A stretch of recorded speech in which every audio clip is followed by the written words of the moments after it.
written by Claretta Bellamy in NBC News.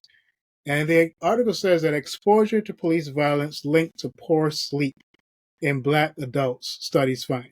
And this is police violence, okay? And this is something that we're very clear on. We experience as a nation, going from George Floyd to Michael Brown, you name it. We've experienced it time and time again. Going as far back as Rodney King, like we've had all those experiences. And the article starts by saying that Black adults who are exposed to news of police killings of unarmed Black people are more likely to suffer from poor sleep in the months to come than white adults, according to a study published Monday in the journal JAMA Internal Medicine. And just to highlight one more thing from the article, go down a little bit. It says the researchers then looked at what happened to sleep after 331 police-involved killings of unarmed Black people. They found that Black people's sleep worsened in the 6 months that followed police killings, while white people had no change in their sleep. And I don't know. Again, I'm originally from Barbados, and we're a predominantly Black society. So the issues that we saw or see are not the same that America sees, where even though America is not a predominantly white society, but there is a predominant white structure that controls the narrative over a lot of the things that goes on in America. And, I didn't really I wasn't really concerned significantly a lot with race. It wasn't something that I thought about until I moved to America, then started to see how the power structure that is really had a significant impact, not just on me, but my friends, family. And so this is just really an interesting article where it's just highlighting that. And this is police brutality, this is police violence, right? And it's definitely a very tough situation for many people to deal with.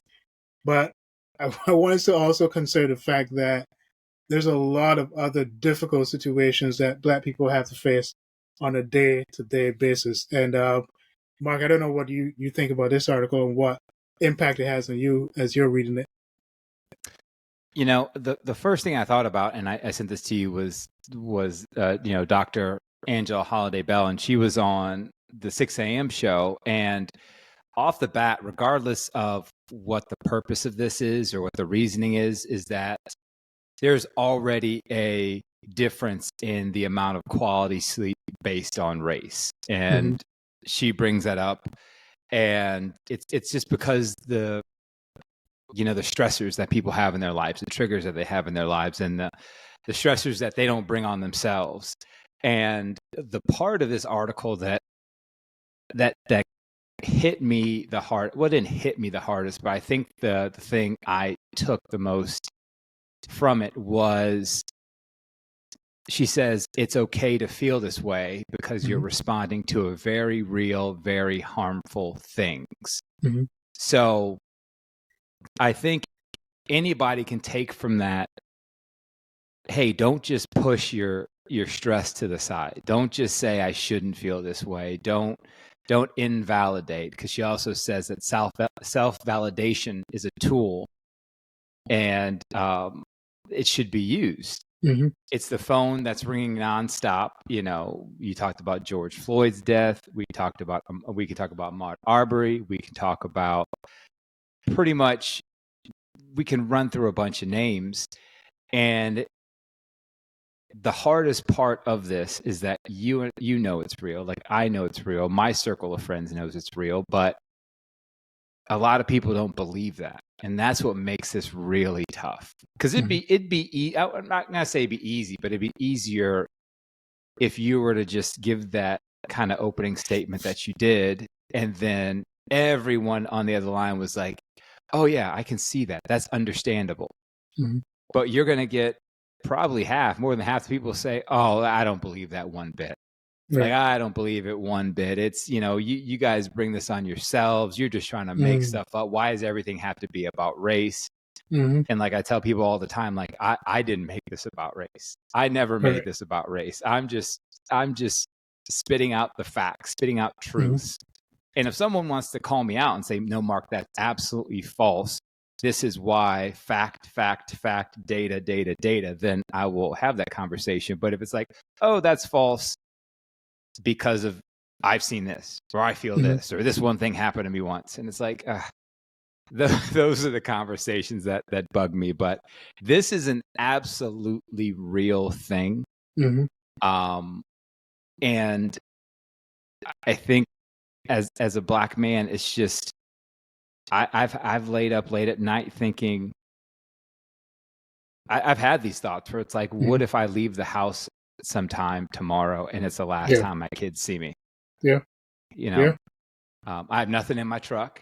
I don't do drugs. I don't do anything illegal. I don't do any of those things. But guess what? I fit the description. I fit it. So it is absolutely real. And I think this is something that we all need to educate ourselves on. And I think the amazing part about the last part that I read there was that, and this is obviously not to villainize or vilify, white individuals, but it said that while white people had no change in their sleep, and it almost feels so familiar, that statement, because, when you have white counterparts and friends, when you try to highlight some of the issues that you experience as a Black individual or Black man living in this country, it almost feels like, oh, here we go again, right? Or it's not really that significant. It's not really that important. It's not going to affect somebody like you, right? And even that statement is a problem in itself, right? But it's just like,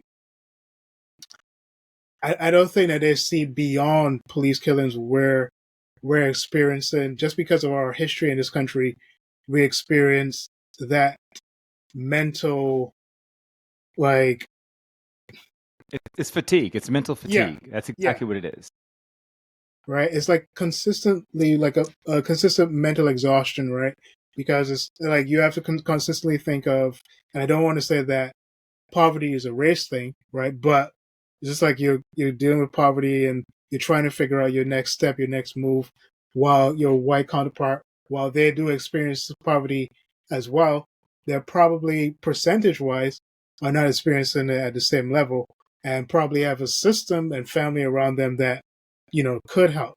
And, a lot of times I've listened to many, individuals, Black individuals who said, look, man, I had to pull myself out of that situation. And then there are a lot of some people just never make it out of that situation.